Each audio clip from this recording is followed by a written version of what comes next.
I want you to again share with me that story of my name that you had with you, Well, your own version. yeah, I think we that are is live. okay. So, Namaste, Rashmi. Namaste, namaste ji. Welcome to Inspire Experience Mondays that we have with all of our Rex Karami Global Fellows. Um, and we started this conversation series somewhere in June because we thought that, we had such a robust, wonderful, inspiring community. We must bring them on here and share the learning, the inspiration, the work in great details. And so we launched these conversation series, which are candid, cool conversations with insights from the Mojosh inspirator, Jerry Almeida. But they are very casual, cool conversations, the conversations that need to be had, and also looking and knowing another side of our ex fellows, which kind of sometimes we are not able to, because whenever we meet, we are meeting with agendas, and in the fellowship there is so much more to talk and learn. So Mondays is Inspirex conversations, on Wednesdays is youth experience, and on Thursdays we have HR and OT goal setting conversations with HR people that we just began last week. And on Fridays we have learning experience with our community of teachers and educators, the awards that we launched last year. So, welcome once again, and so happy to have you with us. You've been with Rex Karamfil for a really, really long time. It's been a beautiful journey. Yes, it has. It has. And thank you for inviting me here. And, I know that we've been trying to get in touch with such, over such a long period of time for this. But I just get so involved in such a crazy life, and I do so much that it just goes. I mean, my life is not in my hands. So I just run when I'm pulled at. So I'm sorry for the delay in this, but I it's know, but wonderful being here. It really I is. everyone is very busy, and you're doing such wonderful, inspirational work. And we are going to talk about your life, your work, as we start the conversation. And without any further delay, I'm just going to dive straight into conversation. And through the conversation, people are going to know what an inspiration you are and what wonderful work of writing, of resilience, grit you have been doing. And you're such a torchbearer, you're such a light for so many, many, many, many people. You've gone through your own dark, low times, but you didn't let them, bog you down. You didn't let them back you up. You didn't do, you just kept marching forward, and you're such a wonderful, beautiful inspiration. So, an activist and writer, and with concerns on domestic violence. How did this journey begin, Rashmi? So I'll just tell you a little bit about my own life, and the reason that I do the things I do is because of the things that I went through. So I went through 10 years of a very, very violent marriage. I've had broken bones. I've been thrown downstairs during my pregnancy. My first pregnancy.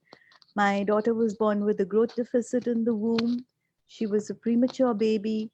When my son was due to be born, I went through almost 8 months of a,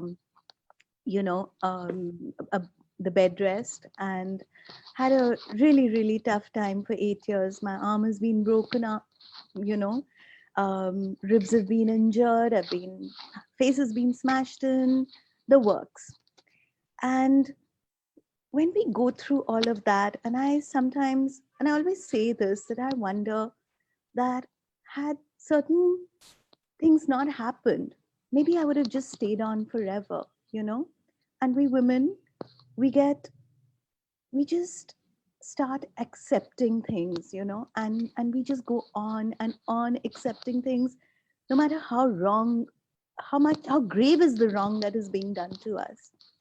But um, what happened was that my son stopped speaking. He was born absolutely okay. And then slowly seeing the violence that happened with me, I had, with a girl, because she was a girl. And I was a woman, I could connect a lot more, and I threw her into reading. So at 3 and 4, this child was reading and reading and reading. Um, she was such a voracious reader. So she became like, somebody who totally went into her own little world of books. Mm. So that really paid off in the long run. But at that point in time, I feel that it was like a sanctuary for her. So she threw herself into that world. And but my son was small, and the violence, I had gone back to my parents when I was really badly beaten up when my daughter was about 3 years old. And it was a very small incident, really, and it didn't require the kind of, I mean, nothing requires the kind of violence that anyone should go through. But it was really bad. And I took my daughter and went. And, um, you know, when I left and I went back to my father, and my father and brother told me that there's no place for you in the house and you have to go back no matter what happens to you over there. So I was forced to come back with my daughter. And then my husband told me that, fine, see, you didn't get any support and nobody wants to take you back with one child. What do you do with two now? And then the violence got worse, and my son came along, and it was one thing after another. And because the violence became so terrible, and worse over time, my son saw so much that he slowly stopped speaking, went into his own world, would babble, would talk to himself, and completely, um, it was some, it was really very traumatic. And then when this happened, in fact, the kids were in Sri Ram, and you have Manika ma'am with you. She is my absolute, you, the solid support that I've had from her. Yeah. Yeah. So, so I went back, and um, then I decided that, okay, so I don't have support. But if I stay on in this marriage, my son is going to become a vegetable forever. And that is not acceptable to me. So that was the trigger that made me leave my marriage. Mm. And we had this house in Delhi, a little flat. And I came back and I got the support of my grandmother at that time. Mm. And I got, of course, my mother's blessings. She came and stayed with me for some time, but she was not allowed to give me anything or do anything. My house in Calcutta, it is such an irony. My house in Calcutta is in my mother's name, but my Mm. brother and my father did not allow me in. She wanted me back. She cried. She did everything, but she was not allowed to bring me back into her own house. Yeah. So, we women, we take a lot, and Yeah. we shouldn't have to. Anyway, then I came back, and the journey continued. My son, over time, I have to tell you something about Manika ma'am because she's just so precious to me. We had her on the 30th of Yes, October. I know. I saw that thing, so I Delight. must tell you about her. Please go ahead. So yeah, so when I came out, Mm. when my son was put into the Center for Children with Learning Disabilities in Sri Ram, Mm. then they have a system where they used to send the child for to find out. So they went to a place called Manas, where they try to figure out what is exactly wrong with the child. So Mm. in the report from Manas, Mm. there was a line that there seems to be violence, but the mother is not speaking. I was too scared to speak at that time. Mm. 10 years of silence and violence and everything that went with it. And I, um, so that one line, the teachers, the school, they just, they imbibed that line and they saw Mm. it, and they kept it in their minds. When I came back from my holidays, I literally ran away from the house. I picked up a few clothes, managed to pull out some uniforms, little bit of stuff, my clothes, and I went away to Dalhousie, telling my husband that I'm going to come back. I'm just going for a holiday to my parents. Mm. And my parents were in London at that time. They had gone Mm. for work, Mm. and I was in Dalhousie, and I never went back to my house over there. And I Mm. went back, and I came back into my own house, to my, with my Mm. mother's place here in Delhi. Mm. So we went. So I slowly, and I went to the school and I told Manika ma'am that this is what has happened and this is the truth, and what Manas has written is really right. And she said, okay, now we're going to get, going with this child. So we started. I didn't have money. I didn't have support. Um, there was nothing forthcoming from my husband. He was a lawyer. He told me, I'll drag you through the courts for 20 years and then you'll come crawling back to me. He had a good marriage. I didn't. He wanted me back. And um, he would park his car at 7 o'clock in the morning outside my house and follow me around. Um, he told me all kinds of things. I'll throw acid on your face. You watch. And oh, it was a totally different time. Hmm. So then um, anyway, I went to Manika ma'am and she knew everything. One day, so I used to work at this old as the mountains, old as the Himalayas computer. It didn't even have a back that would stand up straight. I had to put um, books behind it to make it stand because it Hmm. was probably eighth hand, not even second hand. But Hmm. anyway, I had this and I would work. I was in advertising before I got married. After marriage, they made me give up my job, but I used to keep contact with the advertising world because I used to freelance because they Yeah. never gave me any money. So apart Hmm. from my schools, is the school education. My husband really never gave anything either for the kids. My parents used to give, or I would earn and sustain. So I kept up my freelancing, which was a big help because slowly, that was what sustained Yes. me a little bit when I came out. Hmm. And and I sold off gold. Shriram Hmm. is an expensive school, so I Hmm. sold off gold to make ends meet. Hmm. Anyway, and he stopped giving the money as soon as I came out because that was another pressure that come back to me. Yeah. So then one day I got a call from the school, Hmm. and when I got that call, uh, it was Manika ma'am, and she said, Rashmi, he's come to see the kids. What do I do now? I had kept the kids away because there was so much Hmm. trauma. And I told her, Manika ma'am, I don't know how much you can do and what you can do, but I don't want Hmm. him to meet the kids. I'd already given in a Hmm. letter from the lawyers to the school, but I Hmm. said, can you do it? She said, oh, yes, I can do it. So Yeah. she took him on, and he went and he had brought presents, and he went to the children. He went into her office and he said, demanded to see them. Hmm. And she said, no, you can't see them. Hmm. So the mother has given us instructions and she doesn't want you to meet them. He said, Hmm. I'll sue you. I'm a lawyer. These are Hmm. my children. My name is on the records. She said, you can sue me outside the school. And she had him escorted out. Hmm. That, I cannot tell you the strength that It I gave. received from that. Yeah. And then over time, money went out, ran out. I was running around with my son, trying to get him, into therapies and all kinds of things, and running around, and my gold ran out. And then I couldn't manage anymore. So I went to Manika ma'am again, and I said, and of course, Mr. Parkinson, he's an Yeah. absolute sweetheart. Yeah. Yeah. So these were my people. And then so I went and I said, what do I do? Hmm. And then I went to Mrs. Bharatram, Hmm. and she waived my fee. Hmm. And that's how my children got educated. Till Mrs. Bharatram was alive, my fees were waived. After Hmm. she died, then it went back. And by the time I'd kind of stabilized a little bit and I could manage. But in her lifetime, both my children, and I would, message her every time kids did well or did something. And it was always so wonderful to be in touch with her.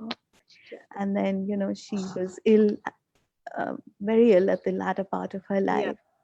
And that was the time that my book, she called up and we chatted about death and things like that. And it was a very, very touching conversation because for me, she'd been really one of my crutches. Hmm. And so she asked for that book, Night of Eternity, which is a book on the soul's journey through the three stages of death. And she read it, and and I still have a number on my phone and I don't have the heart to delete it. But there are certain people that just carry you. I'm always asked that, how do you manage? How are you so strong? One is that life doesn't give you any choice but to be strong. True. And the second thing is that it's never you alone. You are So carried. You are carried through everything. I was carried. yeah, in your vulnerability, and you talk of it, and you are the epitome of vulnerability. We all are, women are, and Yeah, vulnerability is our power. yeah, And we had like talk about that vulnerability is your holy grail. It's the trigger which unleashes so many powers within us. Like in your case, the courage to speak out, courage to withstand so much, courage to walk out without anything. It's absolutely very brave of you. And I think we live in a patriarchal mindset also as women. We are told to kind of wail everything, yeah, wail in everything, because we have the as a we are the custodians of the yeah. so-called Honor. honor. Isn't it terrible? It's terrible.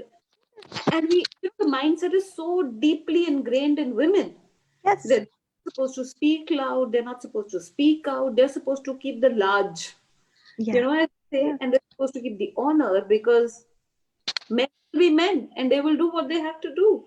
But you're supposed to be like that, and that's so wrong a mindset that we give to our girls, to our women, to our yeah. uh, it's a gangrene. Yes. It's a gangrene, and to break However, away from that. yeah, however, I feel that, Mm. we have, so when we are growing up, and I always say this in my talks, that we have something called dhairya in us. Dhairya is forbearance, it's fortitude. Okay, we are the earth. Can you see this Yes, painting? This is my Woman of the Elements, the five paintings that were there actually in my book, the right? five elements. Yeah. Yeah. So this Mm. is earth.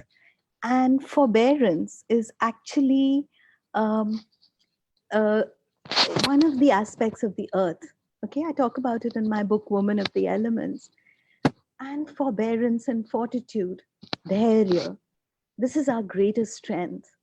But it should never be seen as a weakness, because when we break free from that dhairya, then, like the earth, we are a tsunami and cannot be stopped. So we need to understand that in every strength of ours, in what is seen as weakness is not a weakness. We women are immensely powerful and immensely strong, and we I mustn't forget that. We must never forget that. absolutely. So I say that tears. My tears are my power. yeah, My absolutely. And it's not sensitivity just is also my power. yeah, And I absolutely. think that's stands for every woman. Yeah, true, Yeah. true. And you speak about such a beautiful role of Mark Parkinson, Manika ma'am, um, Mrs. Bharatram. All of them are ex Karamveer community. Mrs. Bharatram was one of our first recipients from the education fraternity. Hey, I didn't know that. Lovely. Yes, she was. Yeah. And all of them, coming together into making the world more beautiful. And of course, you um, And yeah, and giving a part of foundation, the joy, yeah. all part And of the chain. yeah, I also realized one thing as I went on in my journey, that okay, Mm. there are people who will actively play a part in being, in giving you help and coming out of their way to do it. But small things matter. There are many who will walk your path with you with just a smile, and even that is a blessing. True, There will be those who will listen to you, and that is a blessing, because sometimes all you do need is to be heard. true, It's just to speak and be heard. Um, so it's not about you. Nobody should expect that everyone will drop everything that they do and come and walk your journey with you. Understand that ultimately it is your own inner strength which is going to drive you and carry you. But along the way, you will always find those who will walk with you and support you in whatever, limited or large way that they possibly can, and each one is should you should be grateful for that. I'm Absolutely. deeply, deeply grateful for those who have walked my journey with me just to give me a smile along as I've struggled along the way, because that is so, so important.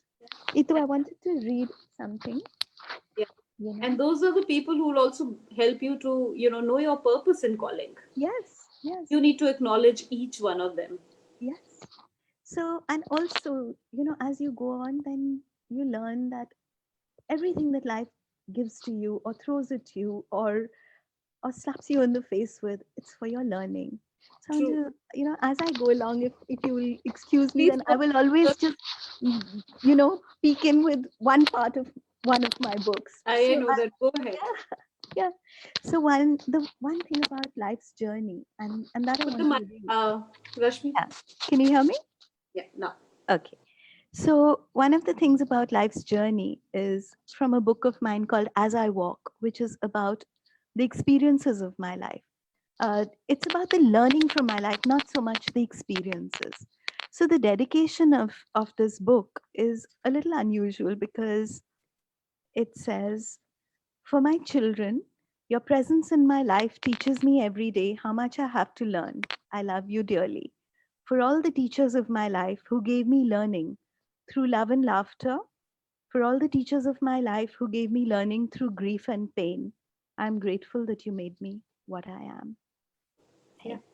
So, here and to life. So it says, life, I never sought of thee to give grand name or riches to me. Some hope I had, some small dream, that now so distant seems. Yet life, for all the sorrow that you brought, so great is the learning that you wrought. For every obstacle I faced, I learnt my own path to trace. For every sigh of anguish or pain, I have learned to laugh again. With every fall, I've learned to rise above, and I have truly learned to love. For every tear that from me you've wrung, more joyous has been the song I've sung. So greatly you've taught, you've molded me. Life, how can I not honor thee? This is Yeah. life. Yeah. Beautiful, And beautiful. And may that's I what go on? we at Rex currently talk about, learning to learn, because Yes. life is all about challenges and life will throw challenges at you at every bend. True. What do you make of it? Is your trend and is your intent. Yeah. So we've got to lap it up, I think.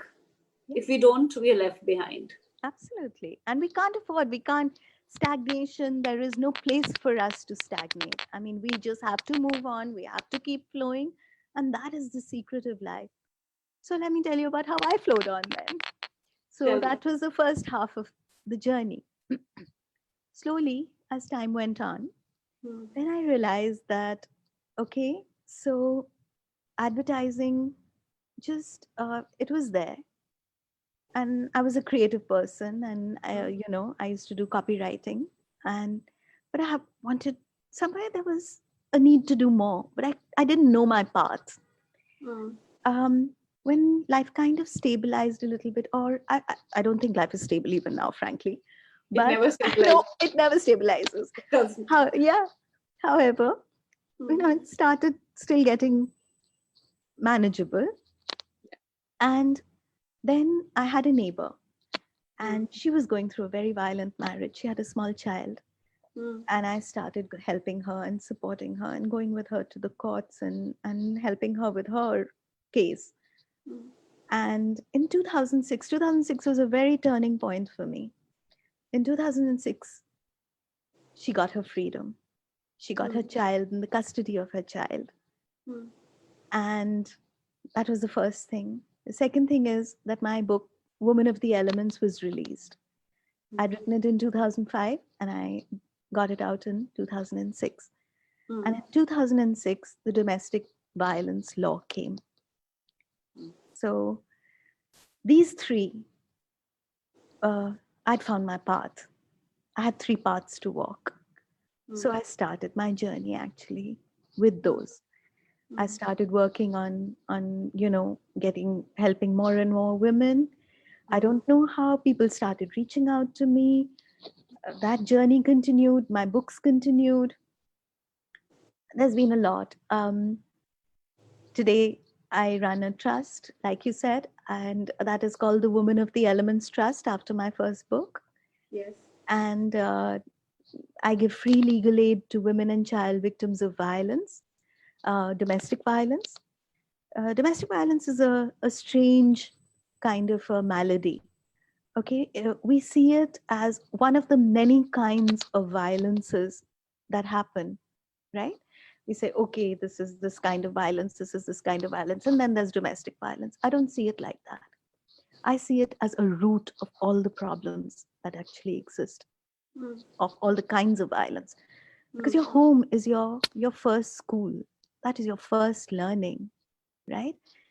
And what you learn over there is what you carry over into the future. So if a woman has a child, girl has seen violence, she is going to go into an abusive marriage more often than not. If yeah. a boy has seen violence in his youth, in his childhood, Yeah. in his home, he's Yeah. probably going to repeat it. So Yeah. this is a very, it's a root cause of much of most of the violence in this world, I feel. Because what you're taught in your house and what you see in your house is what you're going to carry forward. So I run this trust. I've sat for 5 years at the Crime Against Women cell. So it's very interesting because when I left my marriage, I told you my husband was a lawyer. I didn't have money to fight. I didn't have anything. And how was I ever going to fight a man like this with political connections, with all kinds of things, and a lawyer, and without any money, without any support? So um, what happened was that he I went to the Crime Against Women cell at Nanakpura, and I Mm, put in a complaint over there. mm, And I had evidence, of course, of dowry harassment. I had everything. mm, But, so I had a choice. First and foremost, the Delhi police really helped me. I got my children. Then mm, there was the option that what would I do? I had the option to take it to court and fight a battle, a legal battle. It was 2002, the Domestic Violence Act wasn't there. So there mm. was a very real chance that I could lose the custody of my children because I had no money. He was a lawyer. He had Right. loads of ancestral properties and money and everything. So where was I going to fight him? And if he had taken away my kids, my whole purpose of coming out would have been defeated. True. So I just, um, I just wanted my children. I just wanted to get out and start life afresh. I wanted to heal my children. I wanted to heal me. Mm, I didn't know, I didn't think so much about the future. Everything was just one step at a time. My first step was just this absolute madness that I want my children out of here and I want to get out of here. So the Delhi police helped me at Nanakpura, and that's how I got my children. And in 2009, Delhi police invited me to come and sit at the Crime Against Women cell. I was a little better known because of my books and the work I did. And they invited mm, me to come and sit and help mm. survivors over there. So I started counseling women. That was my way of giving back to Nanakpura what I had received from Nanakpura. And then the So 2010 yeah, calendar was based on my life, Delhi I was Police going to ask about calendar. Yeah. So they based their entire Delhi Police calendar of yeah, 2010 on my life and my first book, which was Woman of the Elements. yeah. So of course my mother has a terrible sense of humor, quite often. So she used to tease me, oh, being calendar girl for Delhi police. So it's quite awful. But Anyway, humor is my such a daughter power. specifically always tells me, please don't make bad jokes when you do these any kind of talks, and it terribly reflects on you. No, but I think humor is such a beautiful Yes, power. absolutely, Uh, when you can laugh about yeah. yourself and at yourself and I know. draw learning out of it. I know, and so I have 13 books, and one of the things that I found again in my journey was that the only thing that helps is laughter.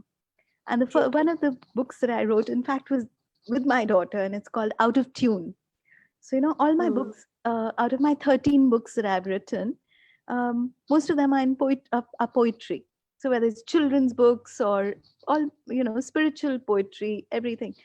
So it's called Out of Tune because that's the part of my life post coming out. It's a series of 12 or 13 little uh, articles kind of things, and it's on the funny part of our life after coming out. Like we had a rat in the house once, and the craziness that went on with Sonakshi and the rat, my daughter and the rat. Yeah. My kids are horrified at that book. They just want to hide it away, but unfortunately they couldn't. And it was published, and so now it's right there for the whole world to see. So the crazy part of our life. So we So, need like, to laugh. you've drawn a very beautiful and a pertinent point Mhm. about parenting, about home as a learning ground, home as a first school, and where the trauma has to be curtailed at home. If Yeah, something is going wrong, it has to be cut so that it doesn't move into the next generation, that it doesn't move. The cycle has to be cut. And you took the courage to cut the cycle. And today only on our school group, the community that we have, I shared something, say around 5 o'clock or something, and that resonates so well. I'm not going to read the whole thing, but I'm going to read a part of it, because that's what you're talking about, and that's what you stood for. And I think that's what every woman should stand for, or we as society should stand for, to shift that mindset. Because the repercussions or the consequences of those little violence that happens, which we call little violence, or it could be domestic violence and emotional violence, is so many kind of it, what yeah, it leads uh, children or us to become when we become big. And I'm just going to read very little. My it's talking about when I was child. My parents left me crying alone until I fell asleep, and it was so bad I did not go out, said the man who spends long hours in social networks, affecting his sleep. They punished me as a child, and I'm fine, said the man who, even time he makes mistakes, says to himself words of contempt as a form of self punishment. As a child, they put a heavy hand on me, and I suffer from trauma called education, said the woman who still does not understand why all her partners end up being aggressive. So it goes on. It's a long post. I'll share with you later. yeah, But what sure. I'm talking about, that if there is aggression towards women, there is also aggression towards children. And what happens to the children, Yeah, and what happens to us, and it just goes on and on. The cycle needs to be broken. The yeah. cycle needs to be cut. And You know, you know and also I want to ask you that, what should the woman be doing? What should they do to kind of break it and talk and say it's okay? Because all women feel is that something is wrong with me. I yes. am wrong. You know, That's why I have to make it go. yeah. And it could be relationships everywhere, offices, work, friends. Women feel they need to do it. What Yeah. is that? What one needs to do? What should the woman be doing, according to you? So if I look at the larger perspective, which I always like to, because I feel that we narrow down our perspectives to a lot, because when things happen to us, Yeah. we tend to see everything from a very tiny keyhole of our own perspective. But life is about a larger perspective. And if you truly want to make a change, you need to understand very many things. One of True. the things is that I've learned is that as much as uh, women are victims of violence, violent men are also victims in certain ways. And we need to correct that. The True. kind of things that, like I told you, when a man sees violence in the home as a child, he will repeat it. That is Yeah. where it comes from, right? Yeah. Somewhere we need to understand that we as mothers, what are we doing in our homes? Like, I have a son and a daughter. I certainly would not like the rights of my son to go to my daughter or the rights of my daughter to go to my son. There should be absolute, unequivocal equality when True. in every which way, right? True. So in our house, um, there are a lot of times my daughter's working. My son is has. I'll tell you about my children. I have to tell you about my Yeah, children. of course you have to. But yeah, but and our journey. Hmm. But um, my son is the one who looks after the house, and he's the one who runs the kitchen and sees to things when there's when is the food got to come in, what's being cooked. When my daughter is working, he does it, and it's absolute equality. I'm the only one who doesn't work. The others are those to just do everything.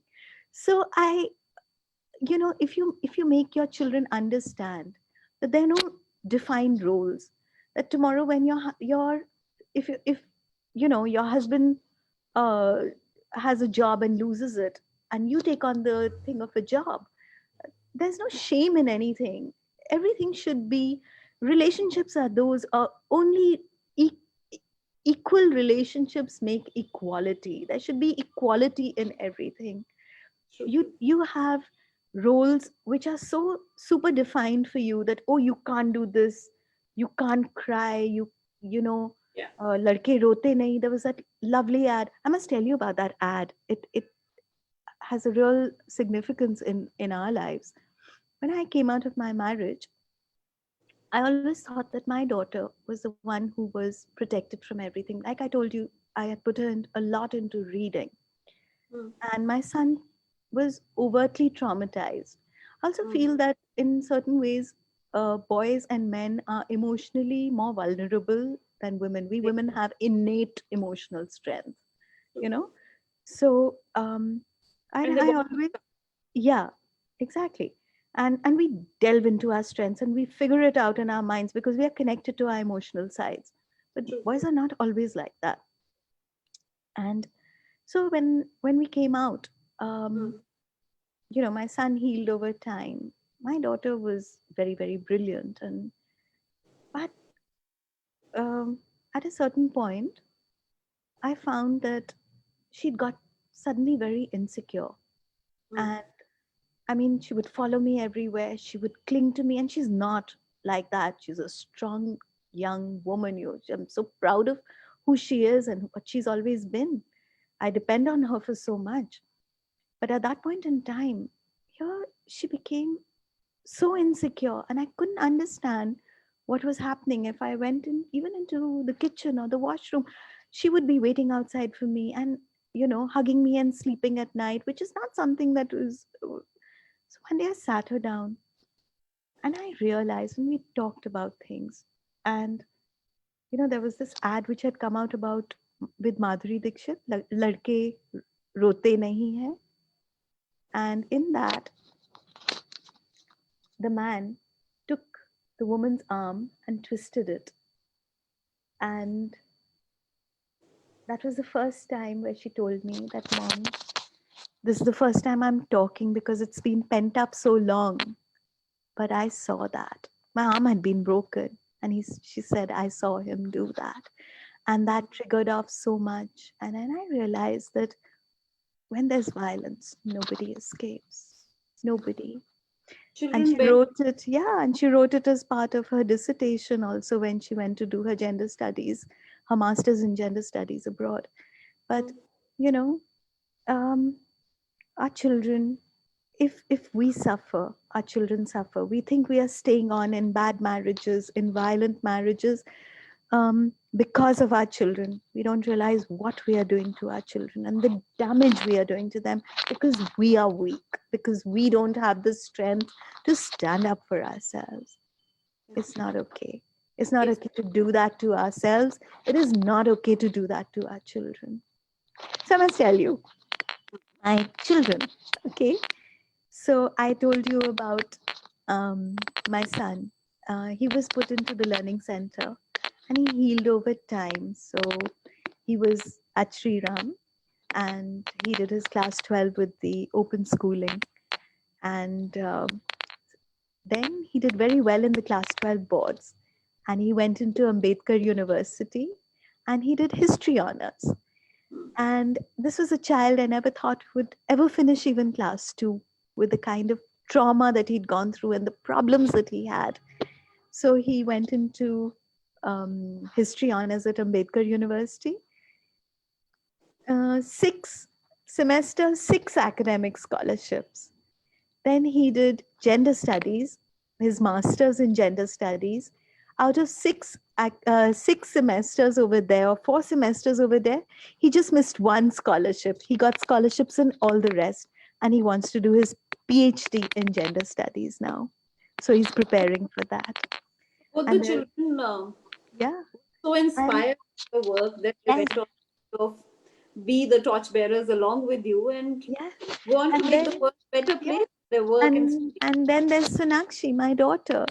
yeah. And she came in the top 1% in the country in the class 12 boards. Okay. We left when she was 9. My son was 5 when I left. And so she came in the top 1% in the country in the class 12 boards. She went into Stephens. She did English honors over there. Mm. She was one of the youngest uh, people to receive the Shevening Scholarship. She Mm. went abroad at a time when I had no money, no nothing to sustain an education for her as great as that. She went to Sussex University, did her master's in gender studies, in actually in gender violence and conflict. Came Mm. back, worked with the think tank ORF. Now works with all the issues that I do. She went into was one of the youngest ever consultants to the government of India in the Women and Child Ministry. Oh, wonderful. And yeah, and she was a consultant on the policy for Swadhar Greh, which is for destitute women, the policy for destitute women. She worked on that for 1 year. We have to get both of them in So, the Karamveer Fellowship. so do you know that my son got the bronze because he I know. started doing a lot of this thing, and I, I, then I know yeah, that. and then he was nominated for a silver, but I know. he said, I don't think I've done enough work to deserve a silver yet. Uh, that warms our heart always when some of our, Karamveer fellow says, "No, not yet. I haven't done enough. Let me do some more." Yeah, So and there is my so much daughter, in fact, hope. was nominated for the silver.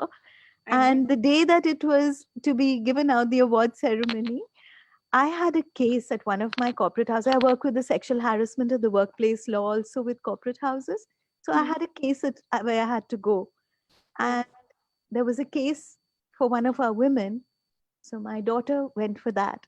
So she says, "Mom, her thing was," I said, "Sonakshi, you don't want to go for the award and get receive the award?" She said, "No." So what is the point if I go to receive the award for the work I'm doing and I don't do the work? So I'm How not wonderful. going. That makes her our Rex Karamveer fellow. And also that we don't give awards if you're not present, right? Yes, which is a So, fabulous thing. Yes, but yeah. that's what she said. That if I go over there, then there's no point in my receiving the award in the first She's, place. So she's, she's certainly going to come back. So, I'm wanting to ask you, Rashmi, that, you've done such wonderful work with your writing, with your crusade, social activism, your brilliant work in domestic violence and with prisons and things like that. And you've been awarded a lot, Nari yeah. Shakti, and so many, many. So tell me, what do awards mean to you, and what happens then with the awards? What do they mean to you? So I've got the Nari Shakti Puraskar from the president, the President. Nirja Bhanot Award, and the Yes, Karamveer Maharatna, the Puraskar, Jyoti. um, yeah, the Jyoti, You've done and the whole hierarchy. yeah, then there's the Women Achiever Awards, the Yes, Doordarshan yes, Adi Abadi Award. So yes. it's been a lot. In fact, for my books, there's been the UN Council Literature Award. Yes. So I feel I'm very blessed. And sometimes I look back and I see the kind of work being done by people, and I just wonder, I haven't done a quarter of what other people are doing. And I feel just so humbled and almost um, that I have so much to do. I have so much more to do. And with every award comes great responsibility.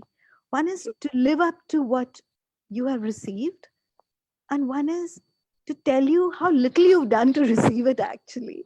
You know, Yeah. so much to do. I feel I haven't even started yet. There's so many things in life that I want to work on. I started with helping women and doing women's work.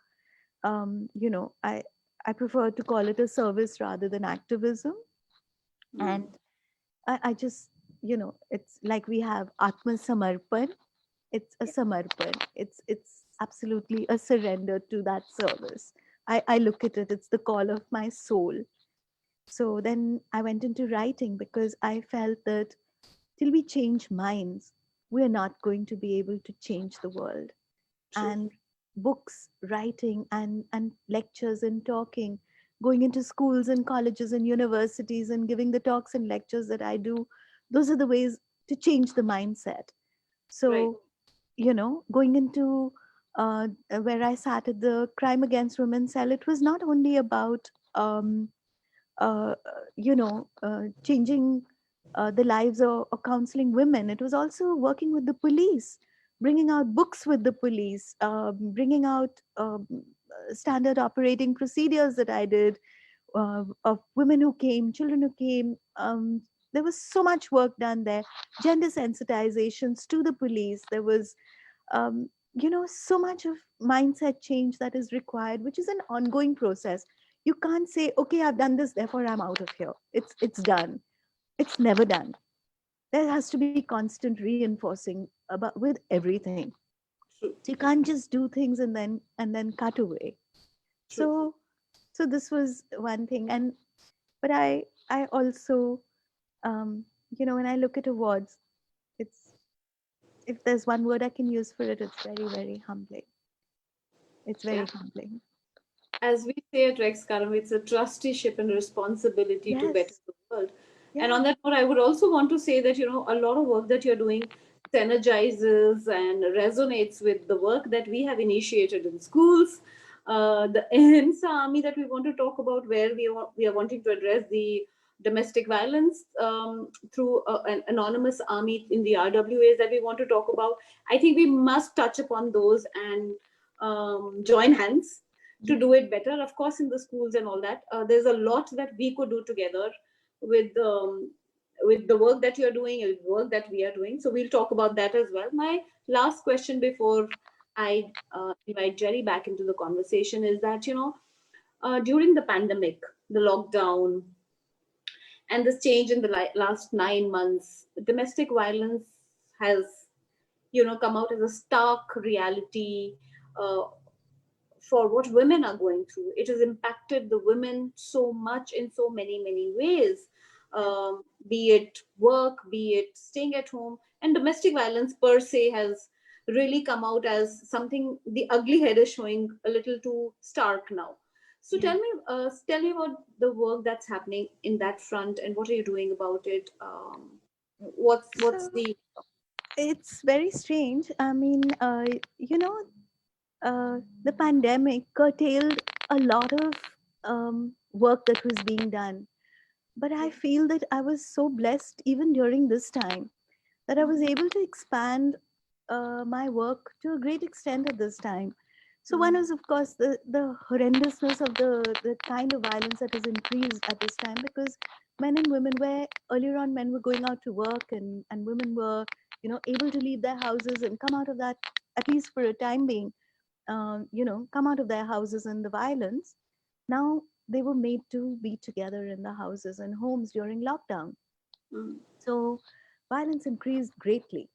yeah. But I was very lucky because I started a helpline, a legal counseling helpline for women at this time. Mm, And I got great support from the Jindal Stainless Foundation. okay. And we started a helpline for women, uh, a legal counseling helpline. So what to do on an immediate basis? How do you go about things? So it's got great response. And one more thing that I started out. So, even during when I had real problems, and my trust has been, like I told you, it's the call of my soul. My daughter and I run it, and I started it in 2012. Money's always been a factor. When I was selling off gold to survive, when I was selling off gold and earning limited amounts of money, part of my funds were going towards my trust because I just had to do that. It was like crazy, I just had to. There was no way that I was not going to keep that on, no Mm, matter what. mm, So even in this time when funds were very scarce, but for the first time, I went into, so my women are below the earning capacity, my beneficiaries of my trust, earning capacity of 5,000 bucks. Not that you don't feel like earning and therefore you do not earn, but women who actually um, cannot earn beyond that. So people who work in homes, domestic workers, who have no access to legal aid and justice. So those are my women. And for the first time, I went Hmm. into education of the children. So I Wonderful. just started that, and the first one of my women, Shakila, she's been with me for many, many years, and her daughter has just got into a good school, and I have a trust fund which now educates her daughter, and I'm hoping now that that will carry on, because once you have the education of children, and you know you're giving them a life, you're giving them that opportunity. And I still, please, I'm so sorry, but I just want to intersperse this with you know my You're book. writing? Yes, please. Please do. So it's called, so what is, the I went through so much and I suffered so much, and but there's always a reason and purpose. Rashmi, So, oh, okay, sorry. So no. there's always a reason and a purpose for everything in life. We only have to take the learning from it. So I True. just want to read that in like we say, sankshipt, in short. I Yeah. had to suffer in my life, but there was a reason that suffering came to me. But so much I immersed myself in my woes that the reasons I did not see. It Right. came to me so I may learn to accept, to weep, to feel. It came so that my pain could teach me to love. It came so I may learn to heal. I had to learn to rise again. I had to learn to raise others when they fall. But if I chose not to learn all this, then there was no point in my suffering at all. I had to learn. We all have to learn. So I this have a is, similar piece. It resonates so beautifully with it, which we share offline. And I want to ask you a lot of more things, but I'm going to invite Jerry back, and probably he's going to touch upon the Magnificent Seven and all of that, more yes, things. yes. So I will invite our Mojo Inspirator back into the conversation. Namaste, Jerry. How are Namaste, namaste, namaste, you? Rashmi ma'am. How are you? So good to see you. So good Pleasure, to see you. pleasure, pleasure. So I've been listening into you, and I remember we were doing this magnificent talk at one of the IT organizations at Bangalore, yes. Bangalore, and of course you probably have faced many skirmishes like that. But there was this, if you remember, there was this very alpha, you have alpha males and you have alpha females, and she was this very alpha female woman who was the legal eagle. Mhm. And I don't know if you remember how she started pouncing on you as to why did you stay in the marriage for so long Yeah. and not take a Ah, decision faster, because that really kind of traumatized your children. yeah. And I don't know, if I told you this, but Mhm. and then Kenny Sebastian, who was the, because I intervened on your behalf when she wouldn't let go, and I had to Uh-huh. tell her, ma'am, just because prior to that she had a problem with my saying Salman Khan is very human, right? And I had to actually tell her what Salman Khan is all about, because she seemed to be a big fan of Salman Khan, and she was an Ivy League educated lady, I remember. Mm. And then I told her, Salman Khan, I don't just hold the accident against him, which probably I could have forgiven him because he was drunk and out of his wits, right? But that still doesn't give you the right to mow down a few people, right? Just because they're poor with your fancy cruiser. But I remember telling her that what I hold more against him is how they systematically ensured that they made an emotional and a mental wreck of that cop, who was the only person who had the courage of conviction to stand up for what is right and say, I will give evidence against Salman Khan. So they had to destroy him, and they destroyed him. So if you see him when he was Salman's bodyguard, and then later when he died in the KEM hospital, he was a he was just a kind of a very a skeleton. I mean, I almost like saw that. completely, yeah. I saw that. And then she was pouncing on it, and then I remember that Kenny Sebastian came on after we finished our talk, and he started poking fun at her, and then she left the room, if you remember. You know, Jerry, my greatest strength and my greatest weakness is that I have a brain like a sieve. Okay, I Right. don't remember a thing. So stood up and she started walking out, and all of you all were watching Kenny Sebastian, and I thought that probably I'd said something strong to her, because I told her that, ma'am, I think you should know when to back off. I remember that those Mhm. were my words to her. And then I followed her outside the room, and she didn't know I was behind her. And uh, she walked out of the auditorium. If you remember, it was that huge dining hall which was converted into an auditorium. And she walked out of the door after walking for almost around 3 minutes, because it was a long corridor, and she didn't know I was behind her. And she opened the door and stepped out, and then I opened the door and I stepped out, and she was holding the railing there and crying. And then she sensed my presence, and she turned around and said, I'm really sorry if we have offended you, because that was not our intention. She said, no, no, no, you didn't say anything. It's just me. And she was going through a similar trauma, Yeah, and it was resonating with what you were saying now, because yeah, sometimes with all your education, with all your standing, because she was the legal head of that organization.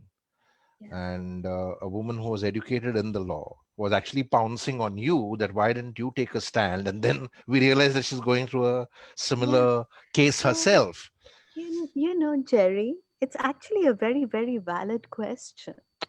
And also, um, when you tell stories, we need storytellers. We need the tellers of these stories, because when you tell your story, you're giving hope to other people, and you're Right, helping in when you tell your own story, you're holding up a mirror for them to actually analyze their own situations. And it's a right, very, very valid point, right, because what is the reason that I did not come out for 10 years? What is the reason that I took it? Was I right, that weak? right, After all, I did have the strength to come out later, didn't I? right, But so what was the lack of strength earlier? Was it hope? Was it this crazy thing that we call hope, that oh, he'll change, oh, he'll get better? Is it that societal pressure? Was it the fact that my father didn't support me, my brother told me there's no place for you? What was it that kept me in there, that did not, yes, my son's trigger and his problems, those were there. But somewhere I also do believe that we all have to go through our own inner processes on our right, journey. right, Until those processes of our own mind and mind systems are completed, we will never take that step. right. And Absolutely. and when we speak out and we talk about our own weaknesses at that point in time, the person in front of us realizes their own weaknesses and how to gain that strength from us. It's very, very important for us to No, no, talk. I've noticed that time and again, because besides the live talks that we did, I've been showing the video in a lot of places. And I remember the APJ Lit Fest in Mhm. 2016 was another place where I showed the video to around 1,000 students and 200 teachers and directors of schools. They were from around 50 different schools of Calcutta. And a young girl who was 12 years old, she's on my Facebook, friend on my Facebook now. And she got up in the middle of everybody, and she was like, so overwhelmed by Abina Ahir's story. And she said, why don't my parents understand that I'm a boy trapped in a girl's body? Yeah, And can you speak to them? And I didn't know what to say to her. And all I could say to her, that is that you, as a 12, 13-year-old, your self-awareness and self-discovery and self-esteem is very high, where you can stand up in front of 1,200 people and be so honest about yourself, while your parents probably don't have that self-awareness and self. courage, yes. Yeah. and Yeah, and and I think therein lies the process of wearing those masks and all the false portrayals that people do, which I would connect to the awards, is because somehow I see more people in the NGO sector and the social sector who keep applying for awards and are there in almost every award ceremony, no matter who's giving those awards, right? Like, for me, I have taken a decision long back that I wouldn't take many awards, because you have to lobby for many awards, right? And yet you see people in the sector, people, businesses, to they're there to buy awards, right? So we'll discount that, because that's their danda, right? You want to be seen as the great place to work when it's the most horrible place to work, right? You want to be seen in the 100 most influential people. What influence? I mean, you're sitting at home powerless, because a small microcosm, a microorganism has held you ransom, and yet you have this power lists coming out. right? Forbes most powerful women and Time most influential people.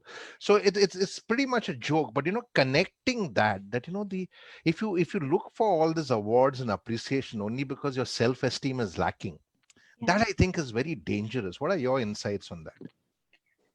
So, let me. Can I digress a little bit? And you talked about the pandemic. So we don't understand how much this pandemic has also come to teach us. Right. We have not realized that, look at this pandemic, this one virus. Okay, it should teach us how interconnected we are. That even if there is one person carrying one virus in this entire world, Right. our safety as a collective is threatened, Absolutely. right? Absolutely. And so, instead of, and this is the time that we need to understand how much we need to walk together, to understand, to accept, and to be with each other, and be completely understanding of the fact that how much we should value each other and need each other, and keep the other person's safety as much as yours. Because if you haven't Right. learned that with this pandemic, you're never going to learn it at all. It's Right. come to teach us such a great lesson of interconnectedness. Absolutely. And And that's what we write in all our the Mojosh Inspirator I haven't lessons, read this one, Jerry. I had to just read this one. The, which is a book on its own. And yes, in that we write that we are all connected by an invisible umbilical cord, which means absolutely. we are one, right? So so just to give it a little more reading, stickiness, Yeah, that's the term that we used in the book. But unfortunately, even after the pandemic, which should have taught us lessons, yeah, I don't see. I mean, you can see the behaviors, right? It hurts you when you see people. I'm from a place called Goa, and Goa is the vice capital of India. And I don't say that with pride because for me, it's always every been a place is a vice capital. I don't think there's any place which can, I don't think you should wear that as a badge. I think we can gift that badge to virtually every place no, in the no, no. world today. I'm saying it detrimentally because I know, that's what I'm saying, but it can be proudly worn by every place in this world. I think we need to um, somewhere also. Um, there's so much anger. There is so much violence there in different ways in the world today, and I think we as human beings need to step back. We need to accept. We need to love. We need to understand. I know that. So religion. Look at religion today. This is that beautiful. I was talking to Itu a few days ago. This is the one thread that should join us. It is faith, it is love, it is truth, it is faith. This is the one enjoining factor in our life. And look at it, that in today's world everything is being taken down and taken apart, and the beauty of religion is lost. How can you do that? How can you do that?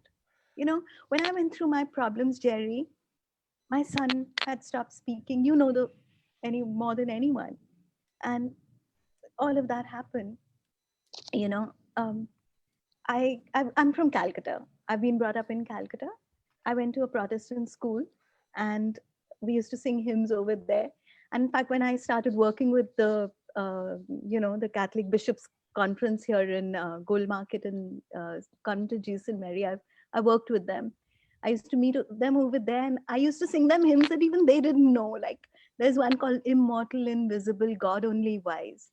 I mean, when you right, when you hear that hymn, it's beautiful, because it just tells you that sometimes you just don't see the face, but the light is so great that you right, need to understand that you need to bring and become that light and bring that light to people.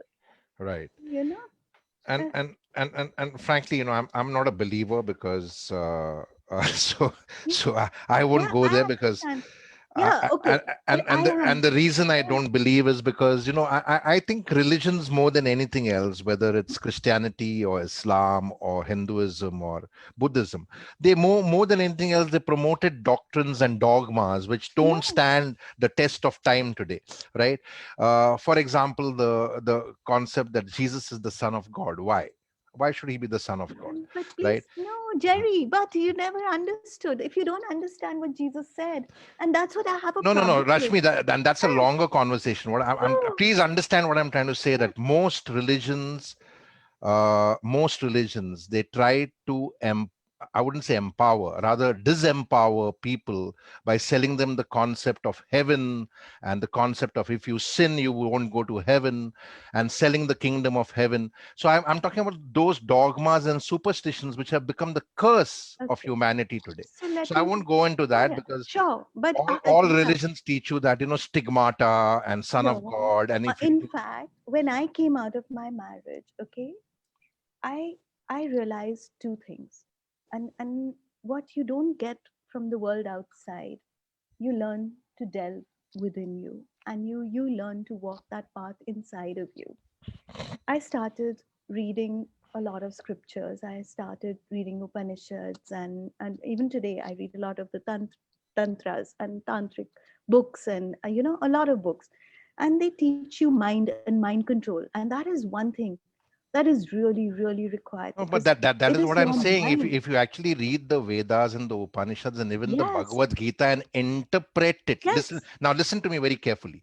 Mhm. Interpret it intelligently, intelligently, and Yes, not like some religious mumbo jumbo. Then it is purely a way of life. absolutely. So yeah, so what we, It if does not tell whatever you that there you was a do, Mahabharata in Kurukshetra. Right now, the problem is that over the centuries, it has been peddled as mumbo jumbo. It's like, I mean, I feel very kind of claustrophobic when I see educated friends who have gone to the best of schools and colleges believe in stigmata. You know what stigmata is?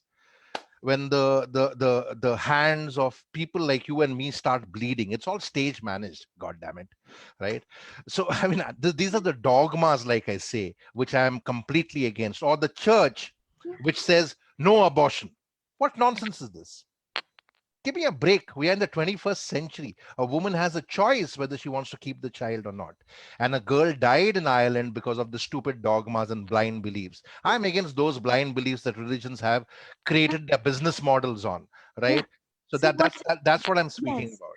So I feel that the one way to get over these things is to actually come out and speak out, and the truth of what actually is there of spirituality, Absolutely. And if rather and than, if you and if you interpret it properly, rather than, you can't throw out the baby with the but bath but water. but you can't interpret it properly till you don't address the nonsense that lies. See, like I say, like, in Goa, we call it ajut.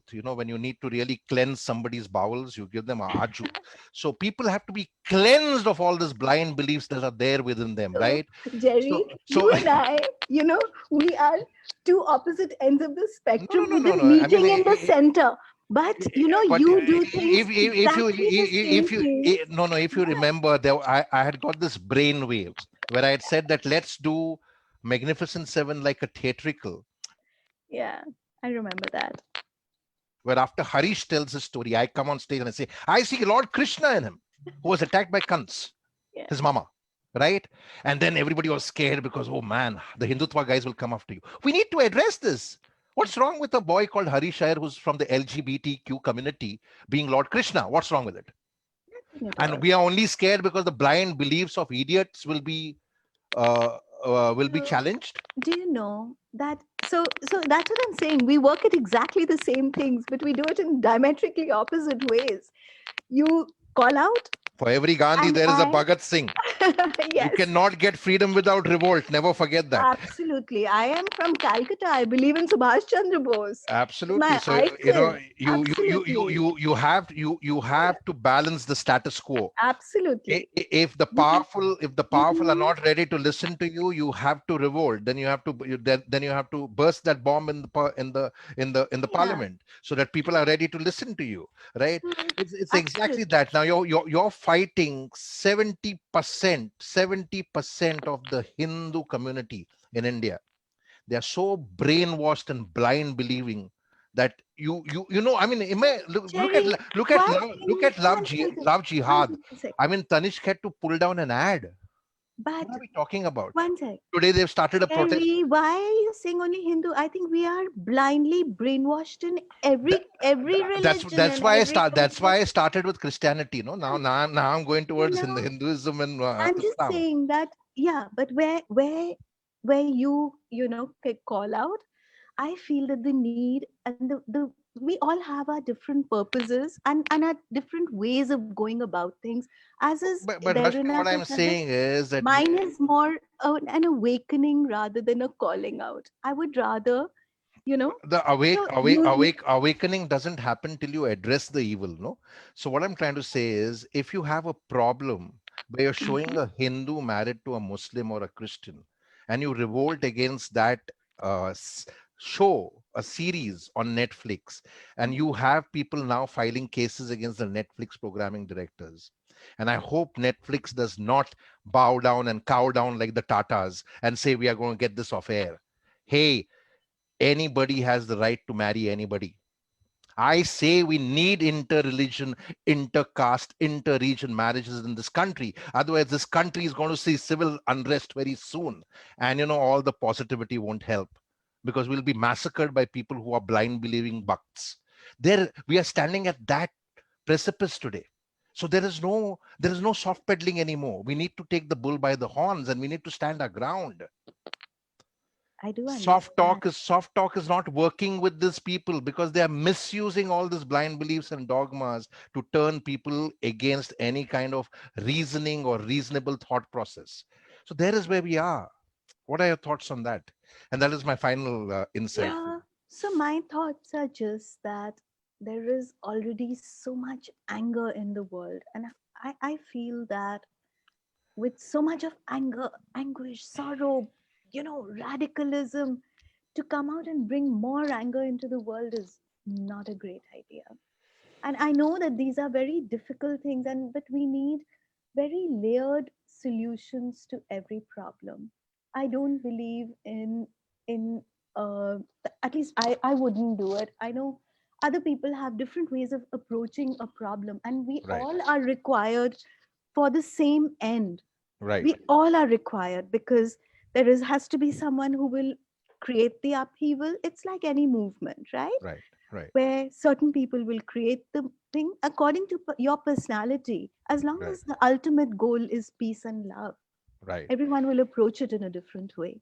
right. So Uh, I, you and know there's place for all of us to work at the things No, according no, to our own I'm personality. not asking you to change your ways, but I can't, I I'm can't. saying that the evil has reached our doorsteps now, right? If Tata pulls out an ad because they are scared that some mobs will attack their employees in their retail showrooms, it's a concern. By no means are Tata a small company. They are a huge conglomerate, multinational conglomerate, and they had to cow down, you know f- uh, and they were at the mercy of this blind believing bucks. And I'm saying it straight, right? Netflix will probably go the same route, and that is scary now. I'm going to finally end this with just one thing. In emotional intelligence and neuroscience, the first thing you learn is that anger is an emotion, and it is a very important emotion. You Absolutely. should never subdue it. You So should can I? channel it in the right way. I was just going to tell you that. Do you Yes. know that it's not as if when I left my marriage, it's not as if my anger was not seething inside of me. It was that anger that drove me out of that marriage because when I saw my son suffer, it was that anger. But, and if I kept it inside me, it would eat away at me. I also realized that. But the idea was to channel that anger and bring it out into a way that was positive, that Right. could, that I could. So Jerry, We are on in the fact, same page, because absolutely we are. That's what I'm what saying. I'm We saying is that work at the same thing in when different ways. Yes. what I'm saying is, when the dialogue and rational thought fails, that's why in India we have that old saying, right? When all else fails, laton ke bhoot baaton se neem. So you have to give them the lat, and that I think is where the Hindutva bucks are right now.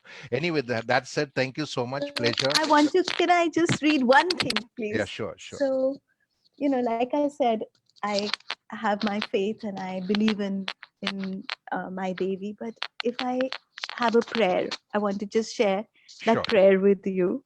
It's from this book, As I Walk. It's the learning from the experiences that I've had.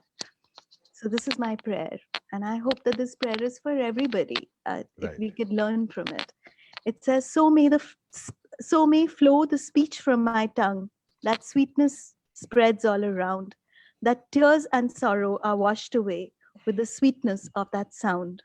So may flow the ink from my pen, that every word is so true, that all who read can so relate, and they find truth in all they say and do. Right. So may flow the deeds from my hand, that all may receive from me, that to give and to do for each I am completely free. So may flow the love from my heart, that encompasses each and every soul. For in completely loving each and every one, I love the entirety of the whole. So may I flow every moment, that I spread but joy and bliss, that my very life becomes a flow of love. What could be a greater blessing than this? Beautiful. So thank you so much, Rashmi ma'am. Thank Thank Thank you. you so much. you. Pleasure. Thank you, Yes, yes. Jerry. Thank you. Thank you, Have a Itu. good evening. God bless. Namaste. Bye, Thank you. Nishan. Thank you for Bye bye, Nishan. Bye, everything. you too. Thank you. Thanks. Thank Thank you so you. much. Bye bye. Bye. Namaste.